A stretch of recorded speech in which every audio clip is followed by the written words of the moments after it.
everybody, this is Ryan McClanahan with historythroughcards.com. I hope you're all doing very well today.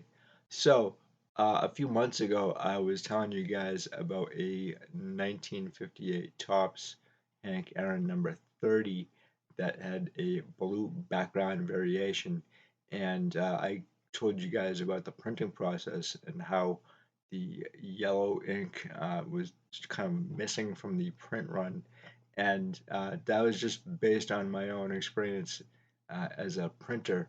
And so when I was at the National, I actually saw one of these cards. I've seen a few of them, in fact.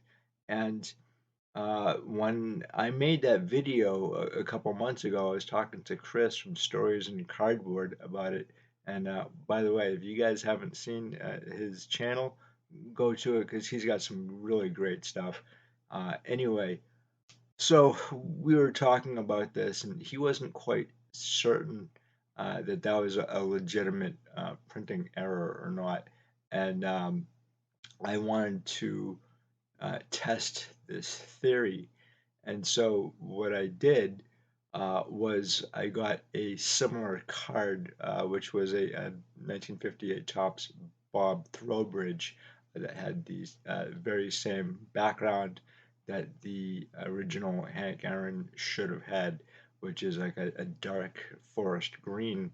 And I wanted to copy this back if I could.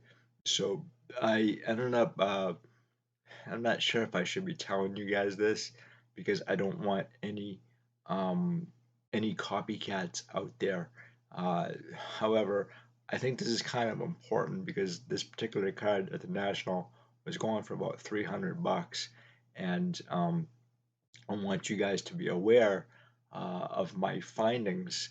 So what I did was I put it next to a windowsill for a couple of months, and sure enough, it turned nearly the same color as the Hank Aaron number 30.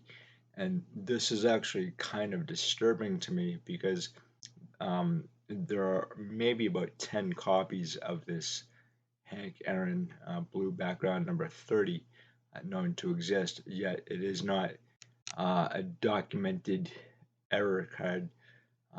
And so I had thought maybe it was important to have this card documented as a legitimate error, and now uh, it's 50-50 whether or not that is the case. I'm not sure, and I'd love to get your guys' opinion and takes on this. And I'm going to show you this card, but I want to really kind of tell you guys about this just to kind of warn you that um, fakes can be made of this card. The thing is, like, why would you want to do this in the first place, where you could potentially damage a really nice 1958 Topps Hank Aaron? And you know, it's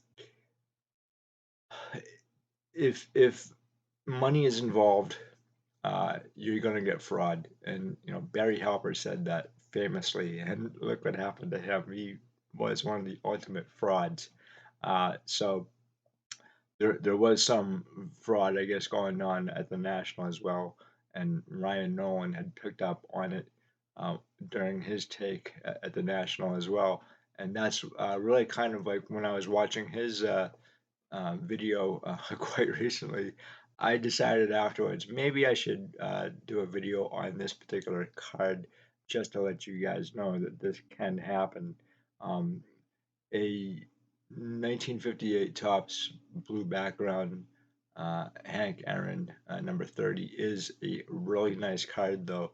It's really rather unique, and I can see where collectors might want to go after this card because I did have this card, in fact, and I sold it a long time ago to grab some other cards. And the guy that I got sold it to really wanted it. Otherwise, I wouldn't have sold this card at all. I'm not really into the sale part of the hobby, if you will. Most of my collection is actually intact since I was a teenager, or actually right after I uh, got out of college. I really kind of bought and sold cards to pay my way through college, but then once college ended, so did the sales. So, anyway, guys, I would love to get your take on this, and I'm going to show you those cards as well. The kind of the before and after, if you will. And again, let me know what you guys think about this. It would be great to have a nice dialogue going on this stuff. And I will be talking about the National in a few days or so, and my thoughts on it and my own pickups as well. So, with that, guys, thank you so much for stopping by. I greatly appreciate it as always. And stick around for this, and I'll talk to you later.